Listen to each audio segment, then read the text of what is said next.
Mike and I'm back with my 1977 Corvette, and today we are going to install the DLG-1, otherwise known as the Dual Lambda Gauge 1 Series air fuel or lambda reading gauge. This is a dual reading gauge, so it will help in precision tuning of the Holley carburetor or whatever your specific setup is. Included in this kit are two O2 sensors used for dual exhaust, hence the DLG, the dual, a data cable, receiver cables for the O2 sensors, and there's about 8 feet each, the gauge itself, the harness, and another data cable specifically for the gauge. What you'll need separate is some anti-seize, and that is for the O2 sensors. Little bit goes a long way, as well as some way to hold the gauge in place. I bought this cup mount externally on Amazon, and it is the Autometer cup mount. Now, because I recently installed the IntelliTronics gauges, I do not have a free spot, whereas most would use the clock area for their air fuel monitoring gauge. For me, I'm going to have to monitor this externally to those gauges and likely near the steering column. When we get to that part, we'll discuss it together. Step one, if you have not done so, is to take your vehicle to a shop that has the ability to weld in 2 bungs for each of your exhaust pipes. Ideally, they want to be 12 inches or so. Now the numbers differ, but 12 inches or so from the collector point, and 10 and 2 o'clock for each exhaust. And the reason why you want 10 and 2 is it will allow the moisture not to collect on the sensor when the pipes condensate after heating and cooling cycles, as well as provide access to this cable. Now mind you, what you see here is a clipped O2 sensor. When they send this kit, what I would like to review, I guess, about the kit is that they do not include the bung covers. That is something that is actually quite surprising, and I'm sure it's cheap enough to include it in future kits. So maybe they'll watch this video and do so. So the shop helped me out and gave me a used O2 sensor that was actually bad, just cover the port until I got it home. Secondly, you want to jack up the vehicle after you get it back to your house to prepare for the gauge install. Then you also want to disconnect your battery to prevent any shorting or potential shock hazard. Locate your DLG-1 gauge and the LC2 connector and take the wiring, identifying the colors that you wish to use. Now, according to the instructions, utilizing the white wire on the dimmer circuit of the C3 Corvette will dim this gauge when you have your headlights on. The power will go to a unique 5 amp circuit and the ground to a strong ground source, best if it's battery, but of course, like any ground, just choose a good source. On the LC2 connector, if you do not wish to connect to analog data loggers, tape the brown wire down on the LC2 connector and the yellow wire down on the DLG-1 connector. If you do wish to use these, then you will have to locate this cable for data logging and wire those in accordance with the instructions. For this, the simple purpose of this gauge is to tune the carburetor with accuracy, so I do not wish to have data logging capability.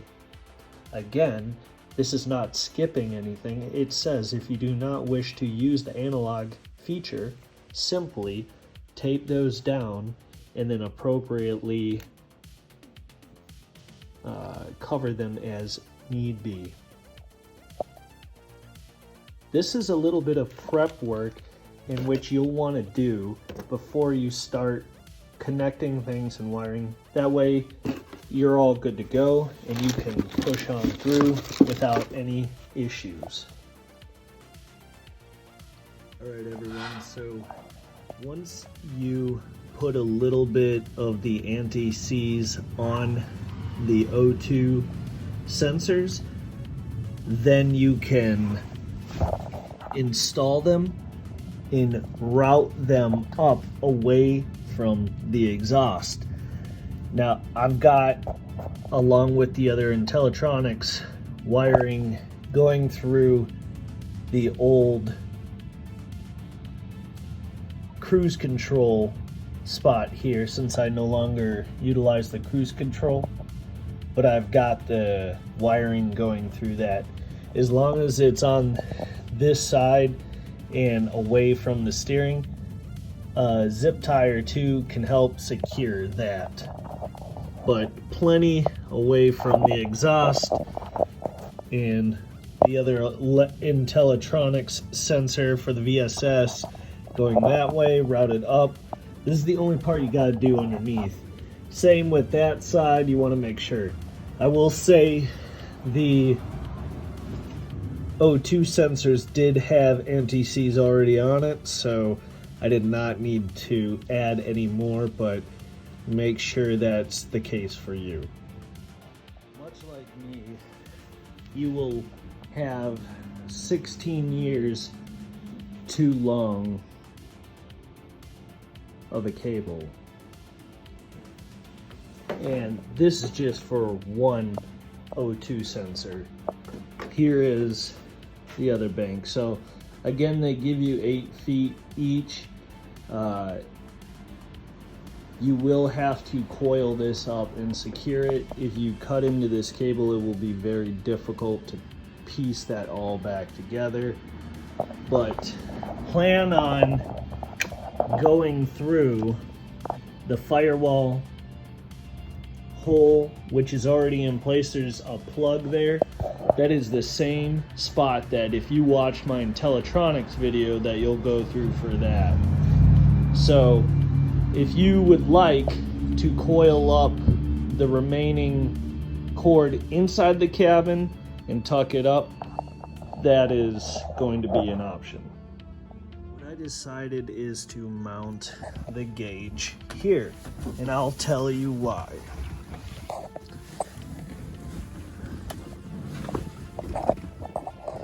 As I'm looking, I want to see both my speedometer and tachometer clearly.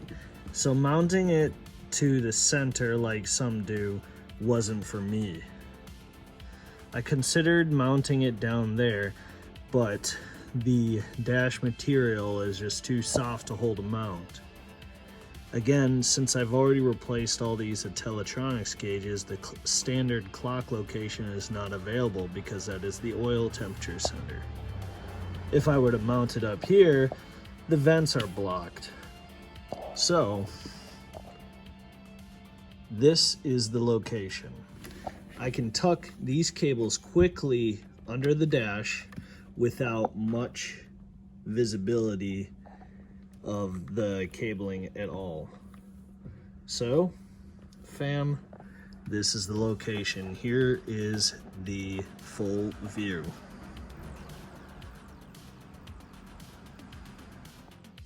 You will have that cabling from the O2 sensors down at your feet.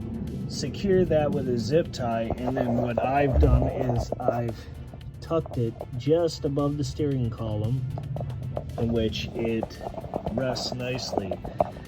With the wiring routing through between the A-pillar and the dash. I've ran it down. I've taken these two screws out of the dash just to slide that behind, and then all that's left is to connect the ground, the power source, which is a key on, and then the dimming. You will need some wire to add in terms of extending this. With the LC2, this module, ensure that you are connecting the out to the included cable, which will go to the in on the back of the DLG-1 gauge, or DLG-1, excuse me, dual lambda gauge. The in is for future analog purpose, however, can be just strapped and tucked away. This unit will also require a ground and power. However, if you again are using the analog, you will need to utilize the extra wire in there, which is brown and yellow. All right, what I'm going to show you on this step is exactly where to wire. And to make this simple, the fuse box is going to be the location. It should be relatively similar to your C3 no matter what the year. Okay, to get to what we need, there is this panel that goes right here, okay? You have a screw, and then just take this off, and then that literally comes right off. Exposes this inner fender, which this part's fiberglass, and then excuse me, this is metal mated to the fiberglass. And in that, what I did, here are the 3 wires that I had coming down from the DLG-1 gauge. The green wire is what I am running to the dimming circuit. That green wire must be connected to your lamps circuit, cannot be connected to the actual dimmer, or it will not work. And if you are not going to use the dimming circuit, that just needs to be connected to a ground. The ground wire is shared with the LC2 ground, and that goes here. That is a cleaned, what I've done there is sanded down the metal. That is a chassis ground. That is not the instructional battery ground, but it should do for this purpose. And it shares a ground with my LED blinker relay, or hazard relay rather, which is the blue that you see there. Okay, for power, this is awesome, guys. So this is how easy it is. On your fuse box, should be very similar. You see the accessory, it's the brown wire. Accessory comes on when the key is in accessory position.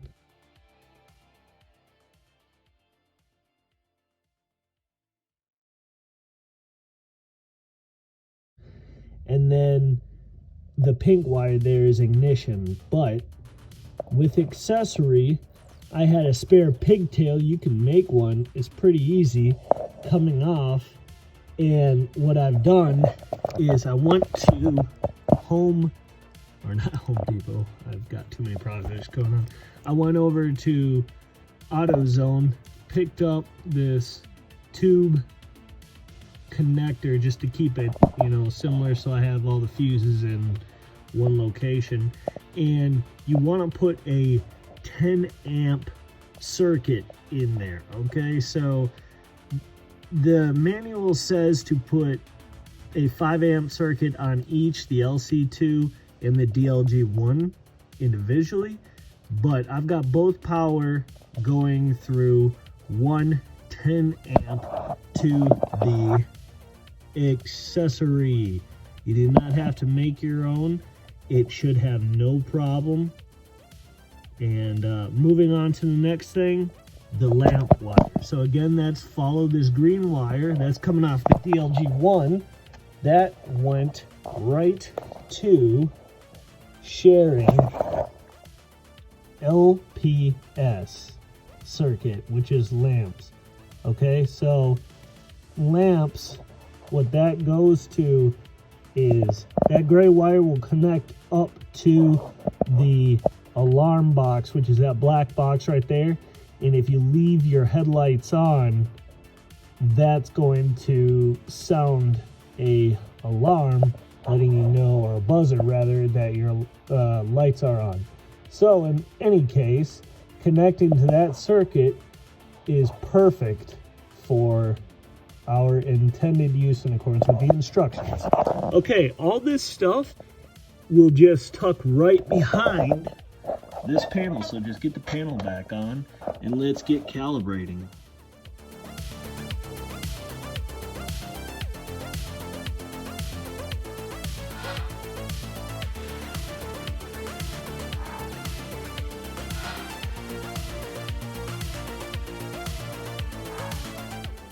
Alright guys, so now that everything's connected, the last part of this is to calibrate your gauge. If you have brand new sensors, we will be pulling the O2 sensors out for fresh air. Again, in the very beginning we installed those, but if they are brand new, we'll pull those out or leave those out. And then, just as the note says in the beginning of the video, and then the first step will be to disconnect both O2 sensors. Leave them that way. The gauge will read error, wait 30 seconds, then turn it off, connect the O2 sensors here, but leave them exposed to air, turn it back on, do not start the car, let the heater HTR light up, and then we are going to wait for that to say calibrate, and it's good to go. Here we go.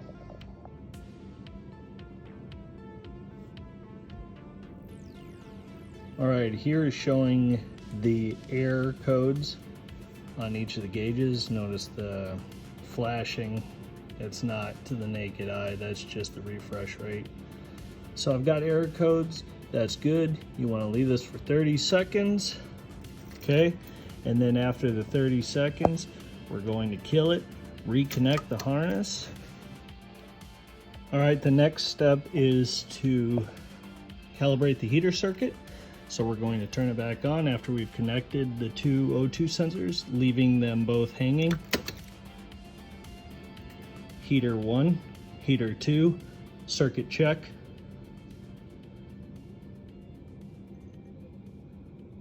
Once this says calibrate or cal, we are good.